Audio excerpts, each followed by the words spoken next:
Hello, my friends. Happy New Year to all of you. Happy New Year. And wow, we sure have started our new year in a rather interesting way, haven't we? It's been a level of chaos and madness from the helm of our nation, unlike any of us have ever experienced before. And it is deeply disturbing. And it shakes apart, if any of us were still hanging on to that whole idea that, the good old US of A, like we're the good guys, it really kind of shakes that identity. And, just watching the lack of dignity, the lack of respect for the office of the lack of just the lack of all of it, the lack of respect for democracy. That seems to just be evaporating like morning dew when the sun rises higher in the sky.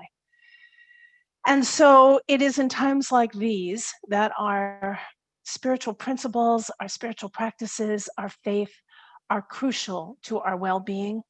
And so you have come to the right place, because this is where we tend to our minds and our hearts and our spirits and our souls, where you are offered some spiritual food for thought that I hope nourishes you, where we can do some deep reflection on what it's like to be the best humans we can be for the highest good of all, as the counterbalance to a lot of the madness that we see going on. And so I am Reverend Judith Laxer, and I am so honored that you have chosen to spend an hour or so of your time here with me and this community in Gaia's Temple. And, you know, it's so beautiful. One of the blessings of this virtual life that we're all living now due to the pandemic is that our reach is going farther and farther. So if you're joining us here for the first time today and you are not a local to Seattle, a special welcome to you, and I'm so glad you're here to join us. So before we go any further, I'd like to ask if you haven't already to subscribe to our YouTube channel. So this is a Zoom meeting that's going on, but we're also live streaming to YouTube. And so if you happen to miss this today, you can always go back to the Gaia's Temple YouTube channel to view any of the services or the things that we've offered of late. And we're asking to have everyone subscribe to the channel so that we rise in their algorithms and the word and the loving message of the Great Mother goes out further and further and further out into the world. And don't we need that to happen? So please, if you haven't already subscribed to our YouTube channel, thank you so much. I'm going to turn it over to Mari, our tech host, for a moment so that she can inform you about ways to use captioning on the bottom of your screen if you would like to do so. So Mari, take it away. Okay, so the closed captioning, the words should actually be the default. So if you want to turn them off, if you're on a laptop or a computer, down at the bottom, you have your taskbar that has your chat and your participants. There will also be a CC live transcript button. So what you'll do is you'll click on that and choose hide subtitle, and that will remove the words from your screen in the event that you find them distracting or just don't want to see them. And you can always turn it back on in the same way. If you're on a device, a phone or a tablet, something like that, you just kind of got to poke around. Maybe it's in options or in a more menu. And if you accidentally kick yourself out of the meeting, we're going to let you back in. So feel free also to chat me if you have any questions about that. Thanks. Thanks, Mari. So as we usually do in Gaia's Temple, we get going by singing a song. And if you were here at the beginning and you heard the song that we were playing while we were admitting everyone into the service, that's the song we're going to sing again. It's Shauna Carroll's beautiful song, Bless Our Planet. We've got the lyrics for you, and let's just sing that all together. And if you haven't, please make sure to mute yourself, because you know that kind of weird thing that happens over Zoom with the seconds of lag. So everybody's muted, and we'll just listen, and well, we won't just listen, we'll sing along. Here we go.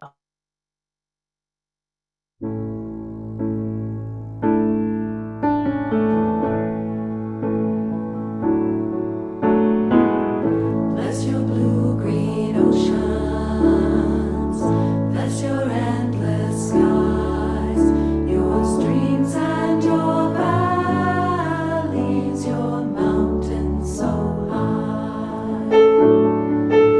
Bless your gods and goddesses,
You're muted, Judith. Judith, you're muted. I swore I would not forget to unmute myself until I forgot to unmute myself. So, as I said, my goodness, what a beautiful song. What a beautiful anthem. All right, so we're going to go ahead now and continue to create our sacred space. So if you would, wherever it is that you are seated, get as comfortable as you can. Close your eyes, go within. Let's take a nice deep breath together.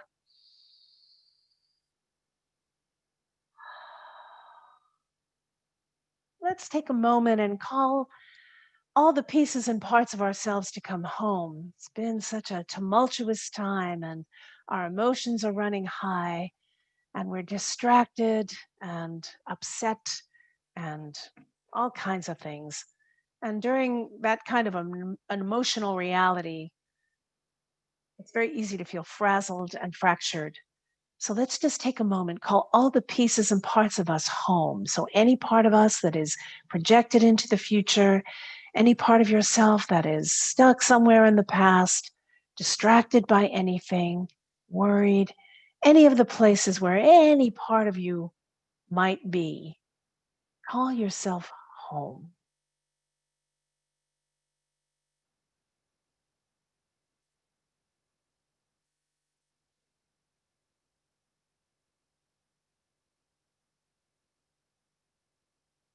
And from that place of presence, take another deep breath.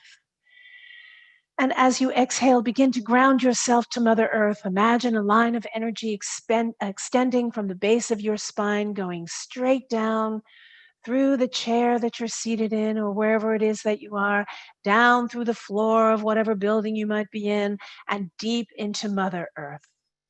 Feel how she opens to receive your energy and send your energetic taproot down deep and deeper and even more deeply into the earth, our great mother, down past the rocks and the soil and the critters and the stones and the bones.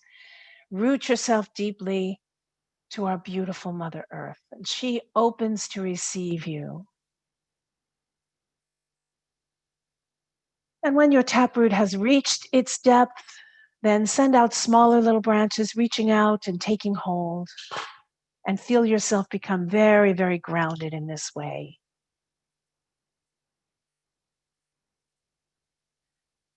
Good. Imagine now that those branches, that main taproot and the small little rootlets all become porous and start to drink the energy of Mother Earth up inside of you, drawing up her nurturance, her strength, her sustenance, and most importantly, her unconditional love. She provides everything for us all the time. Drink that provision up and how it strengthens you, strengthens all of us. Let it transfer over into your spine. Keep drawing it all the way up till it reaches your heart. And when the energy of Mother Earth gets to your heart, take another deep breath. Make more room for her and let her settle right there. Hold her in your heart. In your mind's eye, now look to the heavens and find the moon. It's the dark of the moon now, the last of the waning moon over the next 24 hours or so, 48.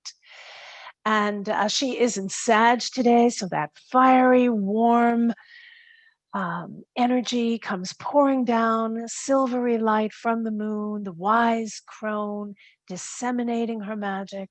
And feel as that silvery light pours down onto you and into you. Draw her in through your crown, all the way down through your head and neck, into your chest, and finally into your heart. And when the moon arrives in your heart, once more take a deep breath to make more room for her. Good. Now leaving the earth and the moon there, look to the heavens once more and find the sun. He is strong in Capricorn, earthy, grounded, providing beautiful structure.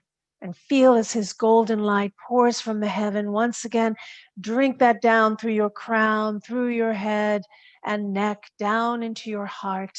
And feel as the golden warmth of the sun enters your heart, and breathe deeply to make more room.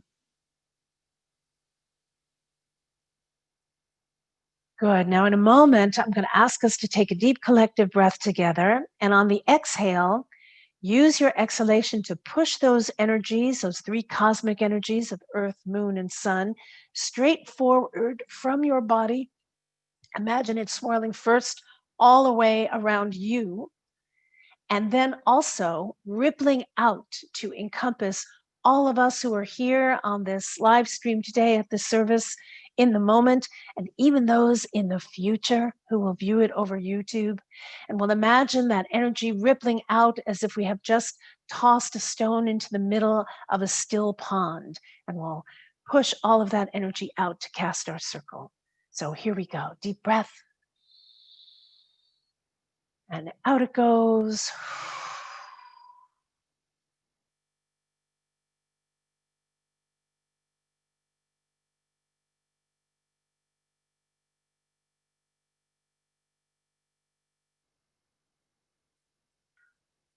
In this way, we say we have stepped between the worlds. What is between the worlds is not affected by the worlds, but can heal and transform. And so we say our circle is cast in perfect love and perfect trust. Blessed be. And now Karina will invoke the elements for us, and we'll sing along with her. To the spirits in the north. Spirits of the earth, carry me. Spirits of the earth, carry me home. Spirits of the earth, carry me home to my heart. To the spirits in the east. Spirits of the air, carry me.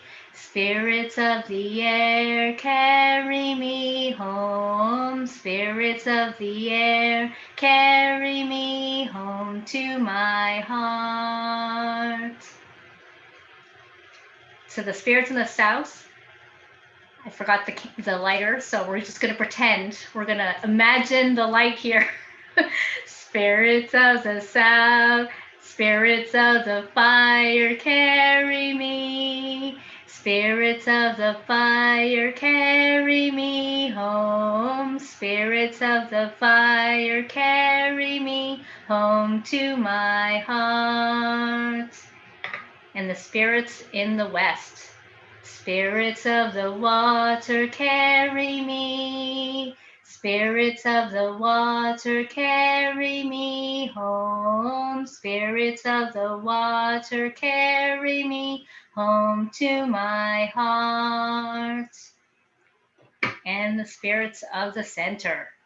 Spirits of the center, carry me.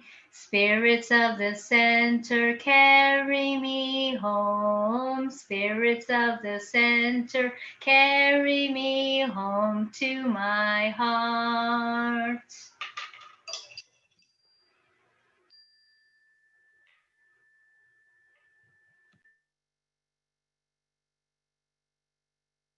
Thank you, Karina. Now Eve will read the invocation for us. You're live. Thank you. Spirit, sorry. Oh, it went away. You'll have to wait a minute. It was there. Okay. Blessed Koilach, grandmother of the earth, be with us. Mother of the winter, be with us. Ancient one of bracing cold, be with us. Wise crone of the fierce winter winds, be with us. Today we honor you, your fallow ways, be with us. For the fertility of the land and the near future that you ensure now with your freezing body, be with us. We trust the difficult blessing, be with us. We welcome your truth, be with us. We gather on this fine day to be in your presence, be with us, blessed be. Thank you, Eve. Thank you so much. So, just to track last year, whenever I go to write the service for the month, I go to the service the year before in that month and kind of read through to see where we are. And it's was interesting to me to track last year because actually on this day, January 10th last year, we had a full lunar eclipse in Cancer. And at that time, I talked about it and how it foretold a great need for self-care. Yeah. And if this year didn't show us just how important self-care is going to be and would be, I don't know what ever will. What I find so interesting about almost all of the oracular arts, astrology, the tarot, the I Ching, even using a pendulum, we understand the message, or hopefully we understand the message it is giving us in the moment. And then we think we know what that means. We hear self-care and we think, okay, that means I'm going to, start exercising more and, eat better and rest well and set healthy boundaries, all the things that we know are good self-care. Did any of us think this would mean masking up and washing our hands a million times a day and social distancing and never going anywhere without a hand sanitizer? I don't think so. So it's just so often interesting to me how we think we know something means until it actually plays out. And then we find, and it's equally as correct, but it's just not what we expected or imagined. And I guess that's in a way for me to sort of explain a little bit why I am always talking a little bit about astrology too for that larger context. Speaking of COVID-19, I found this piece in the Globe and Mail, and I wanted to share it with you because it makes so much sense to me, and I think it'll make sense for you too. So this was from the Globe and Mail, and it was written by James Maskalik, not sure how to pronounce his name, and Dave Korchin, again, don't know how to pronounce it, sorry, gents. And they say, a lack of healthy natural habitat weakens the immune systems of animals, including ourselves, right? And the resulting sicknesses pass rapidly through them. Birds, prairie dogs, pigs, bats. With each infection, there is a chance for a virus to mutate into one that can sicken humans and sometimes global livelihoods, which is what happened this year, isn't it? As such, a vaccine alone, no matter how effective, will not tip the balance toward health because COVID-19 is not a disease. It is a symptom of an exhausted planet. The renewal of a healthy relationship to our one shared planet, our mother, planet Earth, is the cure. If the Earth is as alive as both climate scientists and indigenous people say, and like a body kept well by a diversity of cells deeply connected, then the medical diagnosis that fits most neatly our modern sickness is not an infection, but a malignancy. If unaddressed, it threatens to use every last joule of energy, Joule, how to look that word up, joule of energy, not from need, but from appetite, until only it and a husk remain. As the IPBES concluded, so IPBES is the Intergovernmental Science Policy Platform on Biodiversity and Ecosystem Services. It's an independent intergovernmental body established to strengthen the science policy interface for biodiversity and ecosystem services, for the conservation and sustainable use of biodiversity, and long-term human well-being and sustainable development. And this organization was established in Panama City on April 21st, 2012. By 94 different governments came together to form this organization. So as they say, we must, and this is a quote, decouple the idea of a good and meaningful life from ever increasing material consumption. Decouple the idea of a good and meaningful life from ever increasing material consumption. This must be the priority if we want to recover. The solution will not be found by beating back the symptoms so that we might return to business as usual, but fanning the flame of aliveness of the beautiful and healthier world beyond them that is now in retreat. So that made a lot of sense to me. And so let's just jump right into guided meditation, if you will. So go ahead, if you will, take a moment, close your eyes, and go within. And reestablish your connection to your grounding cord that we set down just a few moments ago at the beginning of the service. Find your roots deep in the earth. If you came in after we did that, go ahead and ground yourself now. Take a couple of deep breaths. And settle into your center and find that peaceful, still place there.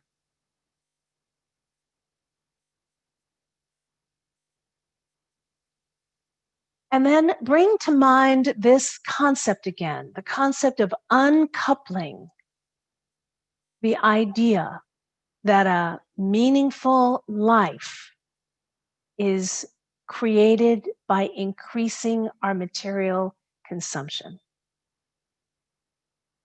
Just ponder that concept of uncoupling the idea from what can actually be a true and meaningful, beautiful, healthy, well-lived life.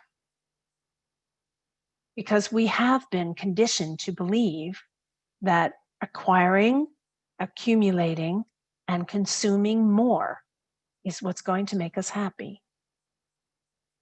And we are doing it, as we know, at the expense of our planet. So let's just ponder for a moment the whole concept of uncoupling. You know, if a couple gets together and they find their relationship is not working, they divorce. There are procedures and policies and ways and means to uncouple things that have come together once they are deemed harmful, dysfunctional, or unhealthy.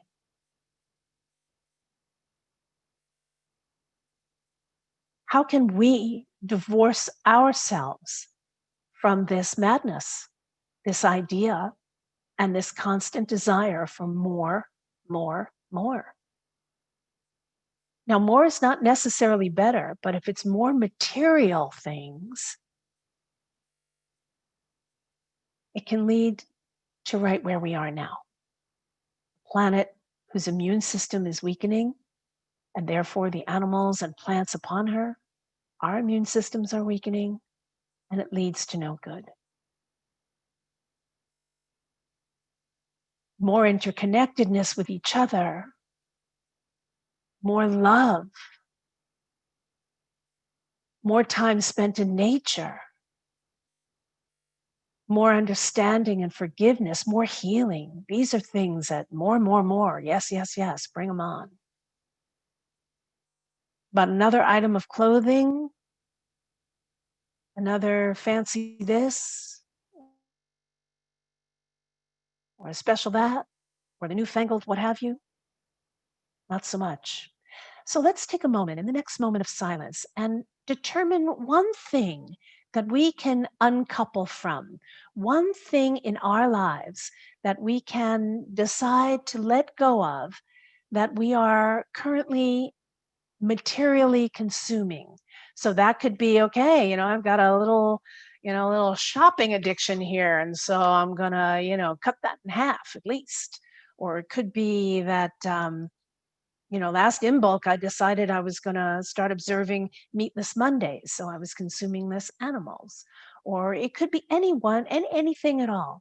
It could be something that you're eating, something that you're buying, something that you're drinking, something, maybe you'll start going to the library instead of purchasing books. I mean, everybody has their own idea of what that is, but find something now, something in the material plane that you consume in excess, more than you actually need to do. Determine what that is that you can uncouple yourself from now.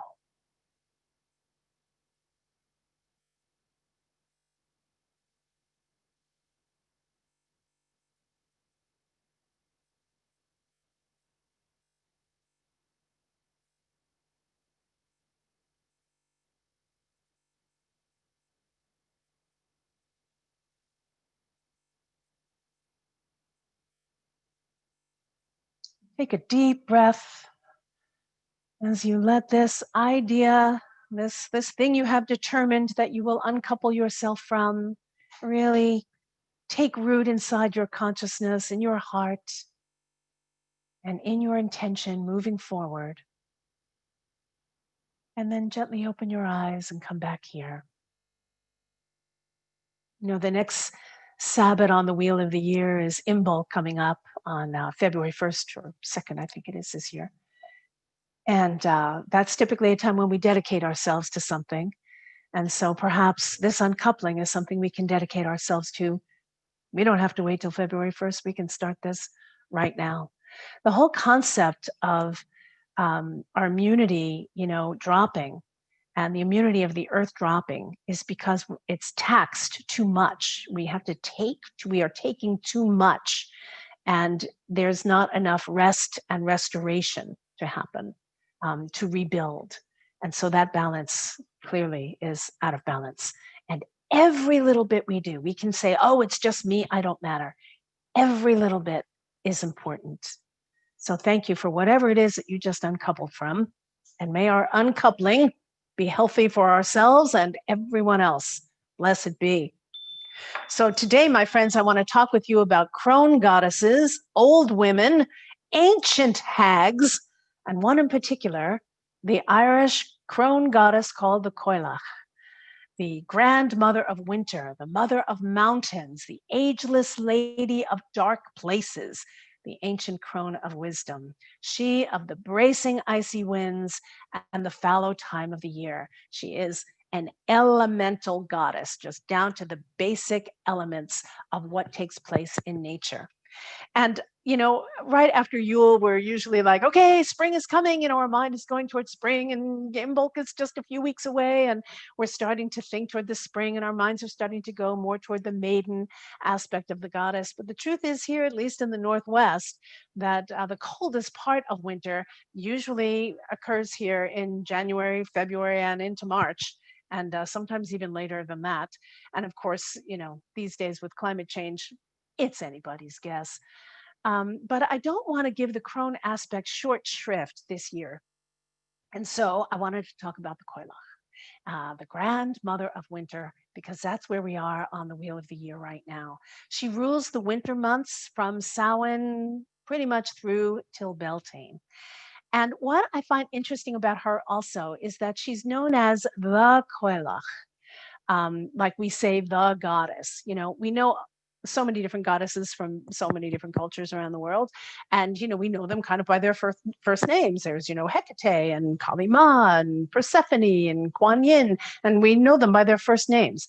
But the Coilach is known as the Coilach, not Coilach, as if you would call me Judith, and I find that interesting. That kind of puts her in the archetypal realm a little bit more. Kind of like, and I've started over the years saying things like, oh, thank goddess and goddess bless you, right? As to interchange with thank God and God bless you. Because I really noticed once I got on this path that she is known as the goddess, not just goddess, And I think the title in front of her name kind of puts her in this archetypal realm. There's like a grandness of that. And the Coilach belongs there too, in that huge elemental aspect of who she is. Her name, Coilach, came to mean old wife, which is the origin of old wives' tales, comes from her. But the literal translation means veiled one. And so that kind of puts her in the, referring to her as one who is in the hidden worlds, right? The mystery of divinity there. She is so ancient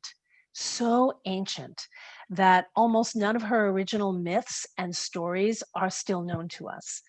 But still, her powers, her strong, almost unrelenting powers of the depth of winter is still woven, not only into the Irish fabric of life, but into all of our lives who experience that deep cold of winter. So the White Moon Goddess Gallery tells us that she can be found, she's Celtic goddess, so she can be found in Ireland, Scotland, and England. And she, tracing through the folklore, through the names of ancient monuments and the natural wonders. And she is deeply connected to the land. And, she is said to have been existing even before the Celts came to that area, migrated to that area over 2,000 years ago, bringing their own pantheon of divine beings. And yet they recognized and embraced the Coilach in the land, or as the land.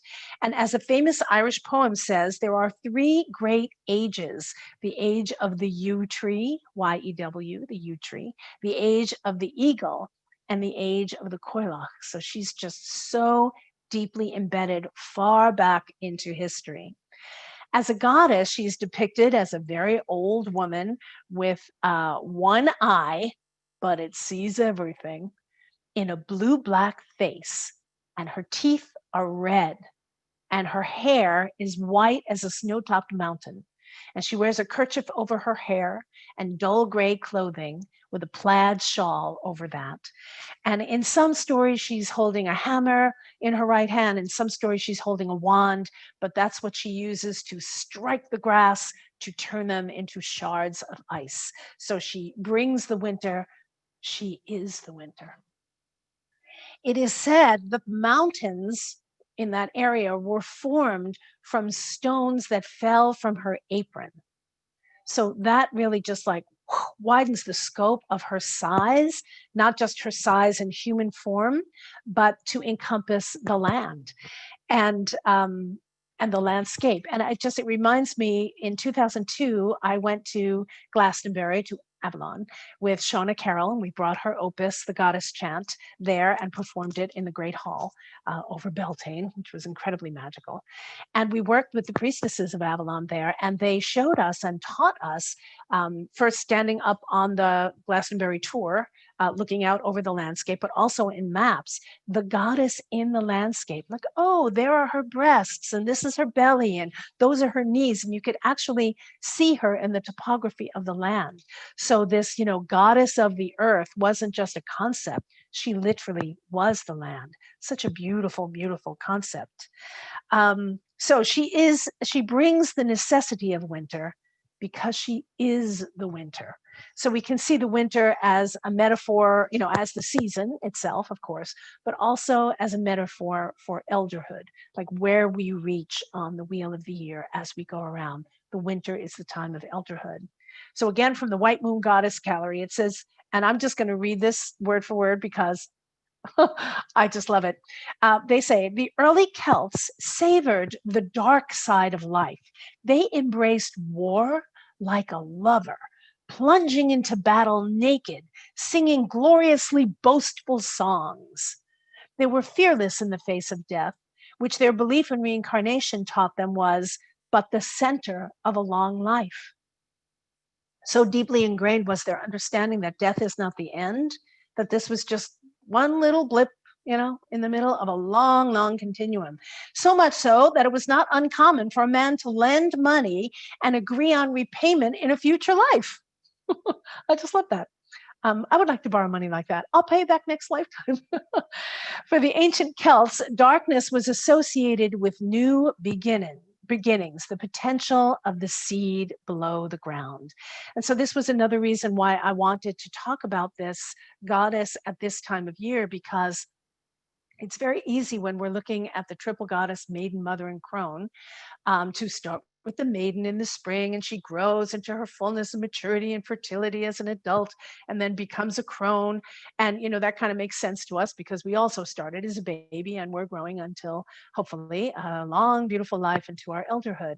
But this time of year, from the crone back to maiden, which is where we are in the point of the year, we don't pay all that much attention to it.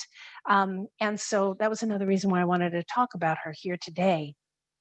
So the wisdom of the darkness of this crone to the Celts was often expressed by powerful goddess figures, whether that's natural or just in their culture or in individual contexts with old women that they knew.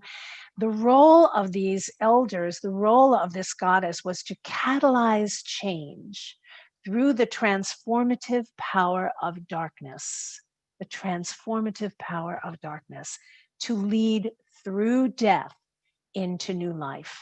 So, we get to Samhain, we honor our ancestors. 6 weeks later, we're welcoming the birth of the sun again. And sometimes it feels like we just kind of jump over that part of our life cycle, of the life cycle, through the darkness into new life. And that's what the Kaliach is all about. So the wheel these are the ways, some of the ways in my research that I found that the Koilach goes from that ancient crone moving through the darkness into the time of spring. So the wheel turns because it's going to turn, because we are in the galaxy orbiting around the sun.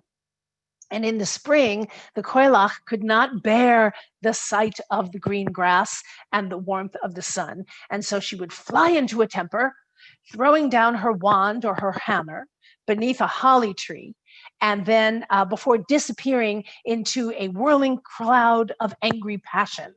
And that's why no grass grows under holly trees. So that's one of the ways that she sort of transforms.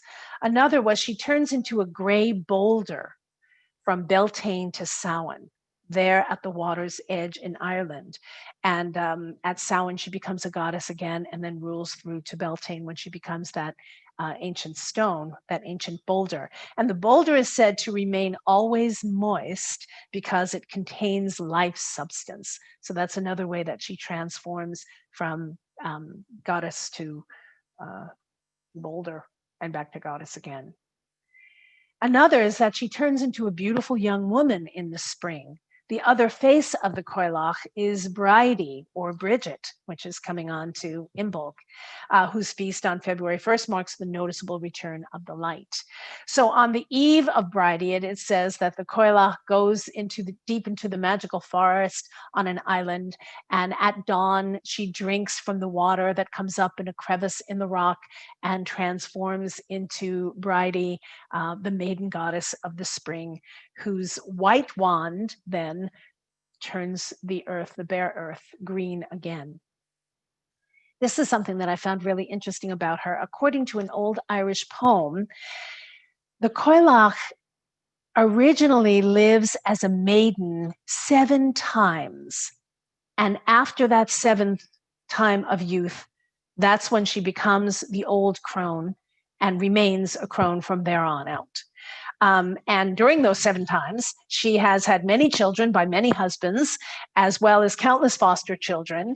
And when the final period of youth has ended, she has outlived all of her husbands and all of her children alike, and was said to be the maternal ancestor of every Irish person and tribe. So that's also goes back to how ancient she is. But what I found so interesting about that 7 times of having that maidenhood is that in the goddess tradition, a rite of passage called a croning typically happens for an elder woman when she's about 56 years old. That's one tradition, is that she has her croning at age 56, which is 7 times around the wheel of 8 Sabbats. So I thought there was kind of, when I read that, I thought, oh, there's something to that kind of croning. She had to go through 7 maidenhoods, until she becomes a crone, and there she stays. We know the time of winter to be the fallow time, and we know the winter brings on what we can view as destruction of the earth, or destruction of the life force. We know that what's happening is the earth is resting and needs to rest, as we established at the very beginning, for her immunity, and so that she ensures the fertility of the land into the future. But we can also look at this as the snow is coming in and, everything turning gray and the green disappears, and it looks as if the earth is being, the life force is being destroyed. So we can look at nature as the great destroyer also, right? And also in our time of climate change, we have seen that with raging fires and tsunamis and all the things I don't even need to mention. But the goddess of nature does not do this destroying because she's a vengeful goddess who wants to cause suffering. She does it because it is important to keep the cycle going. It is a necessary cycle, and she ensures that it continues. There is a beauty in this wintry truth. The cycles of nature are like a holy dance, and the goddess who embodies these truths The goddesses who embody all of these truths are sacred, just as the earth is sacred. Sacred the earth, and I walk on her gently, and sacred the waters that murmur her name. Bathed in the moonlight, I dance to her beauty. Her body and mine, they are one and the same. See how the forest is standing in awe, silent the creatures of feather and claw. Aspen a quiver with secret delight. Who would not worship the lady this night? And we're one, dancing the dance of the mother, the moon and the stars burning brightly above. Our body is sacred, our name, it is holy, and only is uttered in honor and love. See how the trees are awash in the moonlight, the grasses so softly in silver they gleam. Even the pebbles glow under my steps as I follow the path of that murmuring stream. My skirts, how they whisper and swirl in the dance. My body's been aching for just such a chance. Adorned of the goddess, I move in the light. Who would not worship the lady this night? And we're one, dancing the dance of the mother, the moon and the stars burning brightly above. Our body is sacred, our name, it is holy, and only is uttered in honor and love. Now I hear voices alive in the shadows. They tell me of dangers that lurk in the dark. What are you doing out here in the forest and dancing alone 'neath the galaxy's arc? But I can no longer seek counsel of fears. I've been their servant for most of my years, and this is no time for precipitous flight. 'Cause I'm here to worship the lady this night, and we're one, dancing the dance of the mother, the moon and the stars burning brightly above. Our body is sacred, our name, it is holy, and only is uttered in honor and love.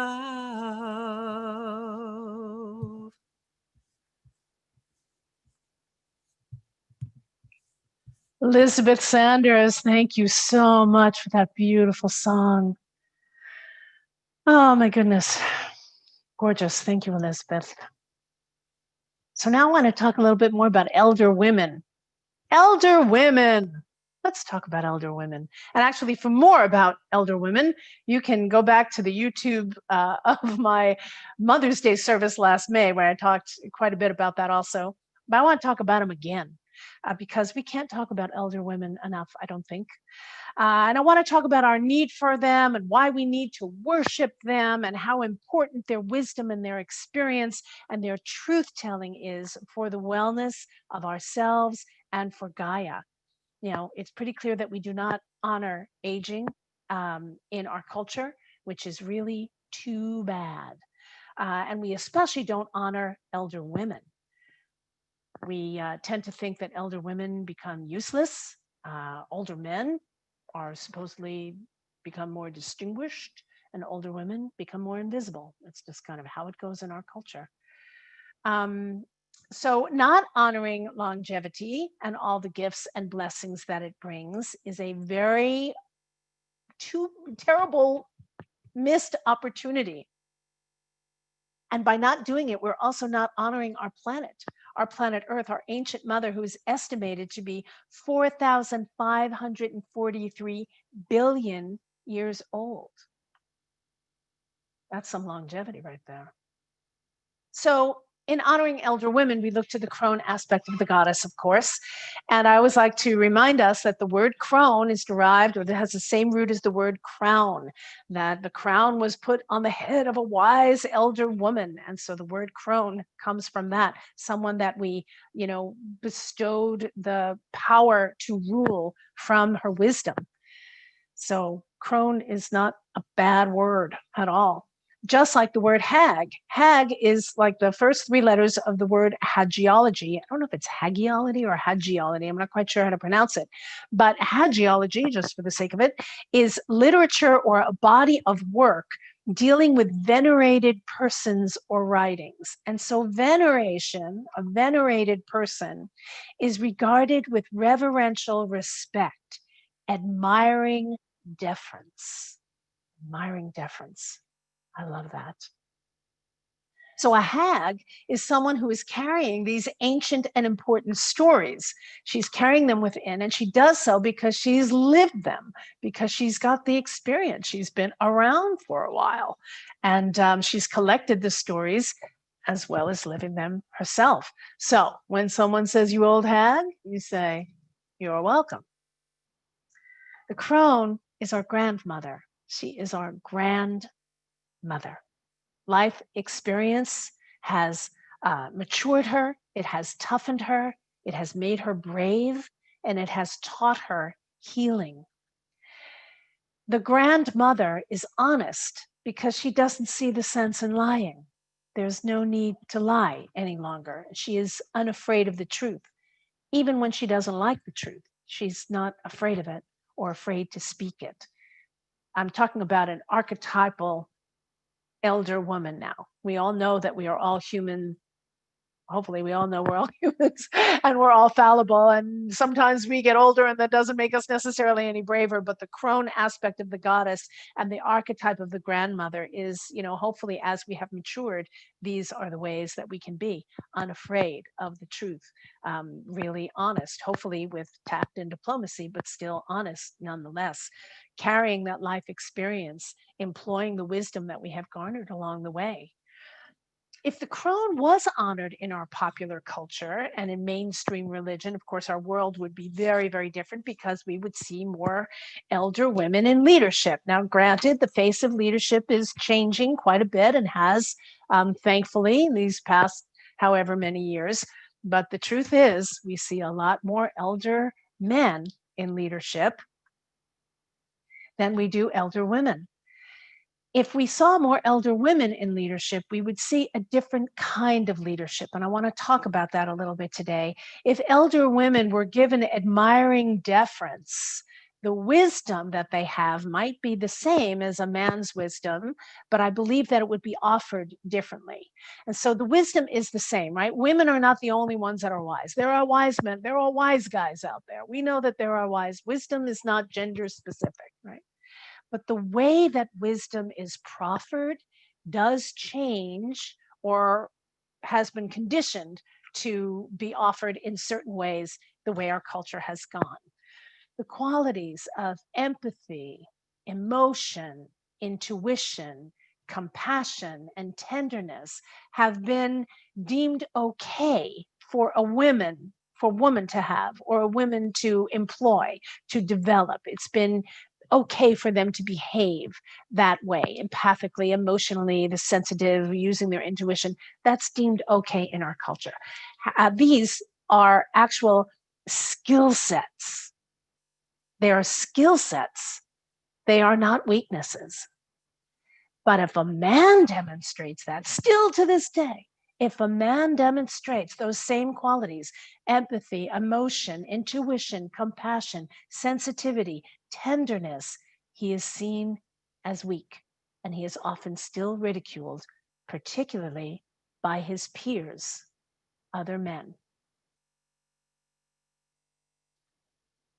So men have been taught and conditioned that if they do these things, they would appear weak, but it's okay for women and they do not appear weak. This is ridiculous to me, because all of these qualities are human qualities. Compassion and empathy and intuition, all of those things are the gifts that we have as being human. They are not gender specific. And yet our conditioning tells us it's okay for one and not for the other.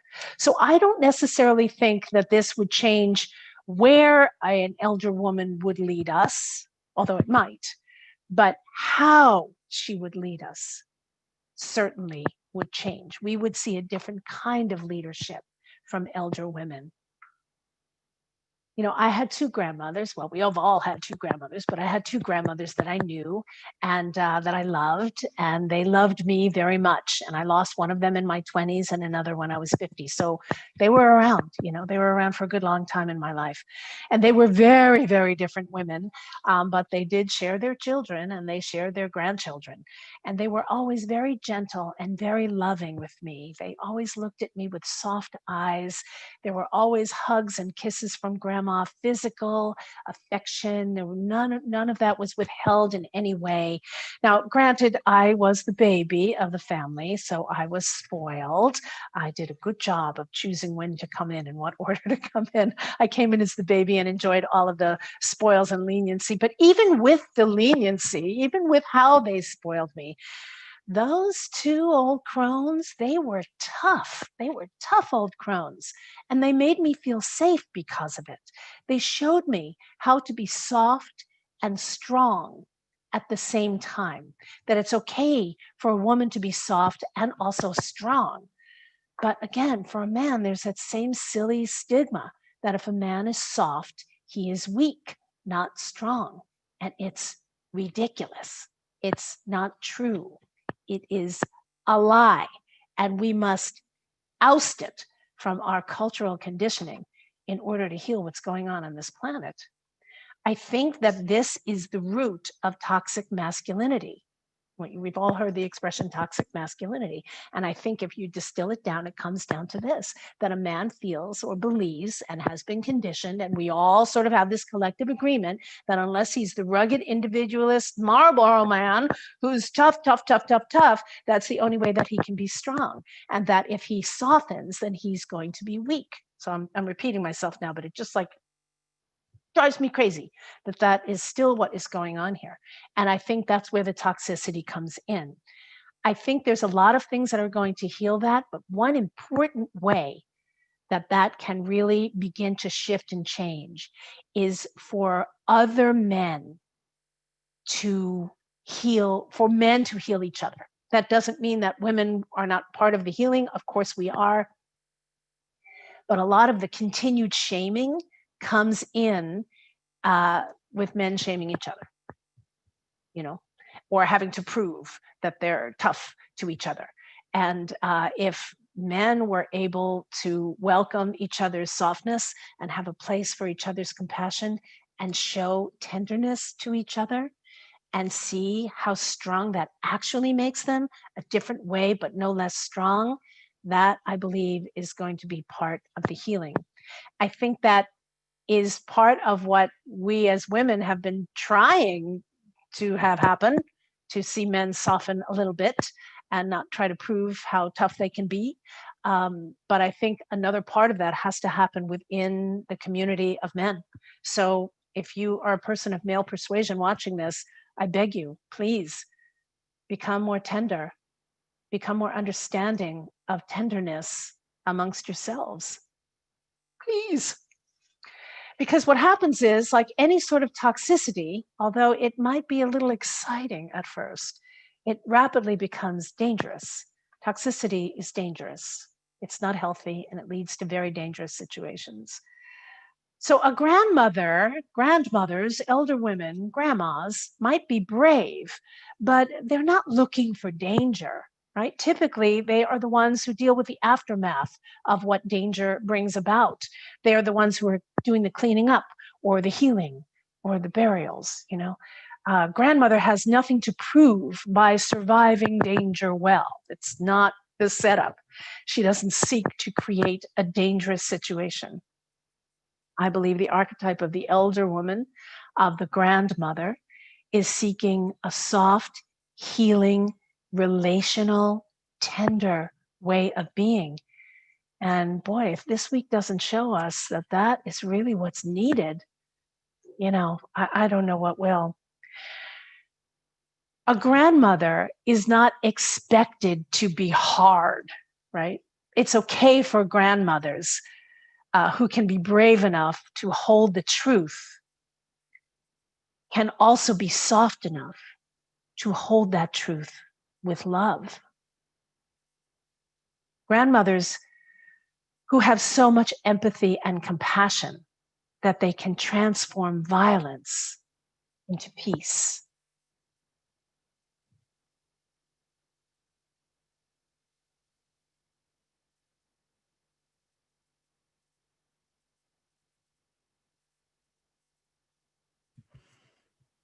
Sorry about that.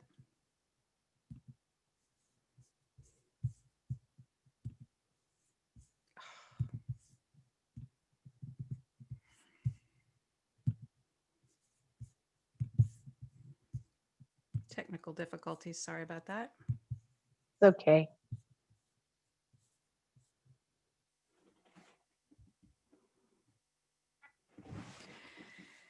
Send in 1,000 grandmothers, they will surely volunteer. With their ancient wisdom flowing, they will lend a loving ear. They will lend a loving ear. First they'll form a loving circle around the wounded wing, then contain the brutal beasts of war. Sweet freedom songs they'll sing, sweet freedom songs they'll sing. A lullaby much stronger than bombs and threats to kill. A force unlike we've ever seen will break the murderer's will, will break the murderer's will. To the prisons we'll invite them, the most violent men will weep, when 1,000 women hold them strong and pray their souls to keep, and pray their souls to keep. Let them rock the few who steal the most and rule with youthful charms, so they'll see the damage that they do and will fall into grandma's arms, 2,000 loving arms. If you think these women are too soft to face the world at hand, then you've never known the power of love and you fail to understand. An old woman holds a powerful force when she no longer needs to please. She can cut your shallow life to bits and bring you to your knees. We best get down on our knees and pray for 1,000 grandmothers. Will you please come volunteer? No longer tucked deep out of sight, will you bring your power here? Will you bring your power here?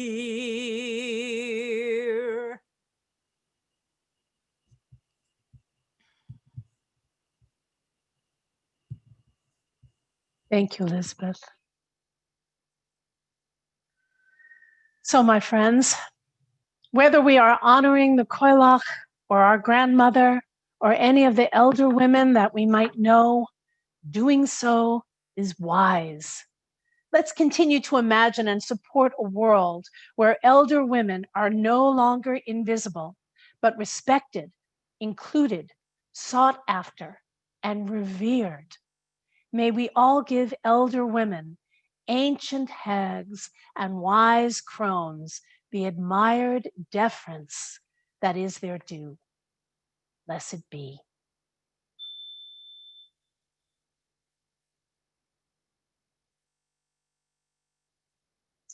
I just want to go back and mention that the songs that Elizabeth sang for us today, both magnificent songs, magnificently sung. The first one, my goodness, where was it? Is called Sacred the Earth by Beth Youngblood, and the second is called 1,000 Grandmothers by Holly Neer. Thank you so much, Elizabeth, for both of those magnificent songs. So this is where we open up the floor for our community prayers. If you have a prayer that you would like to offer, then I think there's a feature where you can raise your hand and Mari will call on you, and then we'll bring you up and you can speak your prayer. Before we begin, I'd like to remind you that we are live streaming on YouTube, so sometimes we don't want our prayers going out for the whole world to see. If that is the case, then you can put your prayer in the chat room and we will be able to see it, just us who are on the Zoom call. And this way you can preserve your privacy for the prayers if you don't want them going out. But if you have any prayers, this is the time. I'll also be watching for physically raised hands. So if you don't want to use your virtual hand, that's fine. I can call on you. Okay, great. Thank you.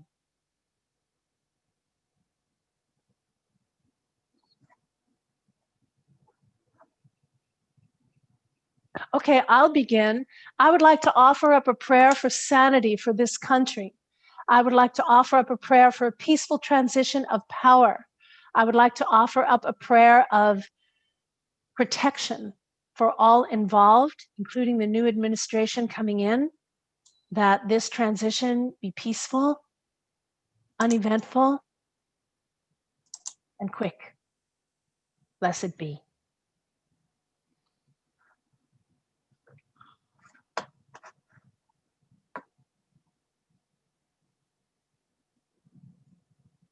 I would like to offer a prayer for the Republican Party, that they find a center right that is not hijacked by extremists. And may they grow in love. Blessed be.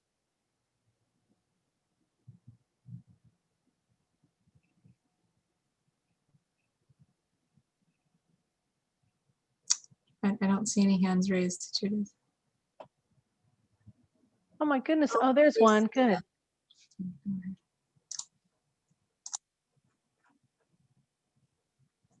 Let's see. Did I do that correctly? Yeah. I wanted to offer a prayer of gratitude. And for any of you that offered prayers for us last month, my sister went from being diagnosed with a nearly inoperable sarcoma that's really rare. Surgery is just considered really dangerous for that. She was recently given the good news that, in fact, it's an even more rare type of endometrial tumor that is easy to remove and doesn't have really any risk of coming back. And that has been a big deal for my family. So a prayer of gratitude, as well as ever, gratitude for this community, the love and support, the guidance, and blessed be. Thank you. Blessed be.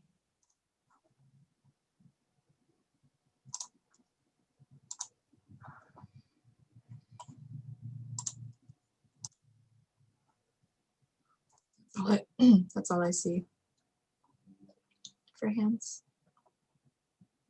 Anyone else have a prayer they'd like to offer?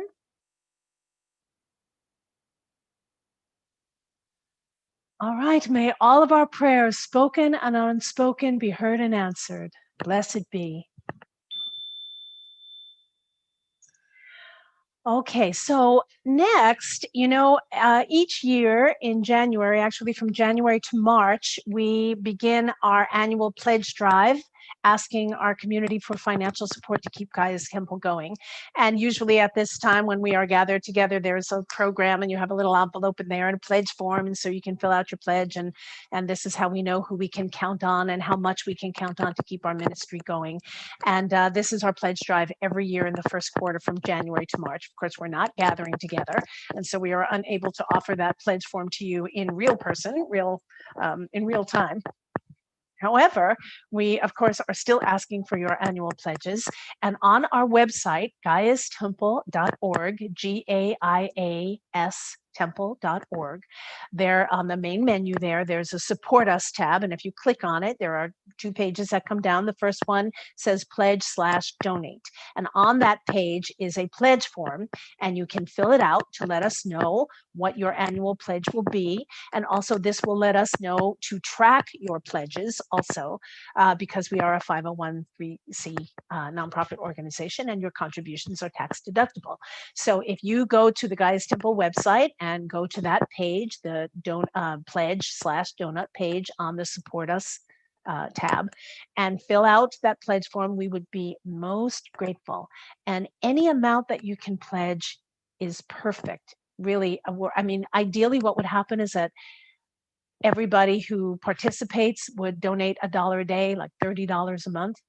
But of course, if you want to put a couple of zeros at the end of that, that would be great. You could do that too. More is always welcome, of course. But any amount that you pledge is welcome and deeply, deeply appreciated. There is a reciprocity that is so beautiful and welcome, and also necessary for us to keep going. So thank you in advance for your donations, and also to let you know, and for pledging specifically. And also, as an organization, Gaia's Temple tithes 10% of the monies that come into us on the day of the service. So if you make a pledge today, also on that page on our website is a donate button through PayPal. And if you push that little button and make a donation, 10% of that donation today is going to go to Mary's Place, which is a place to provide safe, inclusive shelter and services that support women and children and families on their journey out of homelessness. So know that if you pledge anything today, 10% of that pledge will go toward Mary's Place. And thank you in advance for your generosity. So we're going to put up a slide with the words to a song that we sing as we usually pass the love offering baskets. This song was written by Kathy Colley. Let's sing it 3 times through. And if you haven't, go ahead and mute yourself again. I'll sing it. You can sing along with me. Here we go. Thank you, Mother Earth, for your gifts of love today. Thank you, Mother Earth. We are following your way. Thank you, Mother Earth, for your gifts of love today. Thank you, Mother Earth. We are following your way. Thank you, Mother Earth, for your gifts of love today. Thank you, Mother Earth. We are following your way.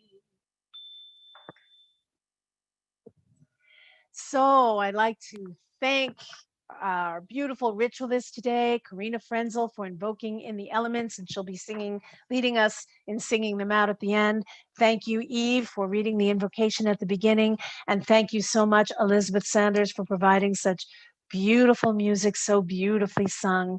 Thank you all so much. And always thank you to my board of directors for all your support in an ongoing way, and to Mari Budlong, our host for this Zoom meeting today. Thank you all so much. It is, it's never a solo journey. This would not happen without all the people who do so much to bring these services to our beloved community. So thank you all. And I'm going to remind you, if you would, to please stay for fellowship at the end after we sing out the directions and sing our final song. We usually hang out and do a little chatting for a while, so hopefully you'll hang with us and chat. I have an announcement about 2 events that are coming up. One is on Thursday night, January 28th. Karina Frenzel is going to be leading us on in a workshop and a fabulous class called Bridget's Flame, wherein we will be making 8 Sabbath candles, beeswax Sabbath candles, that you can use to burn on each of the Sabbaths in the coming year. So there's room for a few more left in the class. It's almost full, but there's a few more left. Now it's the time to jump in. And now is the time to jump in, because we must stop registration on January 15th, because we're going to be mailing the materials to you so that you can actually make the candles. So we need you to register ahead of time in order to do that. So go to the Gaia's Temple website, and you can go to the events page and click on January 28th, and that'll bring you to the registration page, and then that'll take care of your registration there. And then also 2 nights later on Saturday night, January 30th, that's when we're having our community Sabbath for Imbolc. So details are also on the website about that, and hopefully you will join us. That'll be also a Zoom meeting, and you must register ahead of time, and then we'll know to send you the Zoom link for that event. So those are the announcements, and I'm going to end with my closing thought today is a piece written by author and Celtic folklorist Patricia Monaghan, who I just didn't realize had died a couple of years ago. And I found that out when I was doing this research. So blessed be Patricia. She's wrote so many books about Celtic spirituality and the goddess. And I actually met her, I took her workshop at Women of Wisdom years ago, and she was just extraordinary. Anyway, Patricia tells us this: when winter comes to a woman's soul, she withdraws into her inner self, her deepest spaces. She refuses all connection, refutes all arguments that she should engage in the world. She may say she is resting, but she's more than resting. She is creating a new universe within herself, examining and breaking old patterns, destroying what should not be revived, eating in secret what needs to thrive. Winter women are those who bring into the next cycle what should be saved. They are the deep conservators of knowledge and power. Not for nothing did ancient peoples honor the grandmother. In her calm deliberateness, she winters over our truth. She freezes out false-heartedness. Look into her eyes, this winter woman. In their gray spaciousness, you can see the future. Look out of your own winter eyes. You too can see the future. Blessed be. All right, Karina, if you'd lead us in singing out the elements. All right. So we thank you, Spirits of the North, for joining us today. Go if you must, say if you will, within or without, we remain with you still. To the Spirits of the West, we thank you and release you. Go if you must, stay if you will, within or without, we remain with you still. To the Spirits of the South, element of fire, we thank you and release you. Go if you must, stay if you will, within or without, we remain with you still. And the Spirits of the East, element of air, we thank you and release you. Go if you must, stay if you will, within or without, we remain with you still. And the Spirits in the center, the spirits that connect us all, we thank you and release you. Go if you must, stay if you will, within or without, we remain with you still.